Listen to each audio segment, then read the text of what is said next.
ভাইয়া ছোট্ট একটা প্রশ্ন, এটা কি আপনি আপনার নিজস্ব দায়বদ্ধতা থেকে বা নিজের জায়গা থেকে করছেন, না জ্যেষ্ঠ কোনো নেতা আপনাকে বলেছে সেজন্য মামলা করতে আসছেন? আপনারা জানেন আমাদের নেত্রী দেশটি বেগম খালেদা জিয়া, আমাদের নেতা জনাব তারেক রহমান, ভারপ্রাপ্ত চেয়ারম্যান জনাব তারেক রহমান।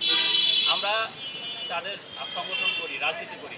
আমি এই এলাকায় ৩৫ বছর যাবৎ রাজনীতি করি।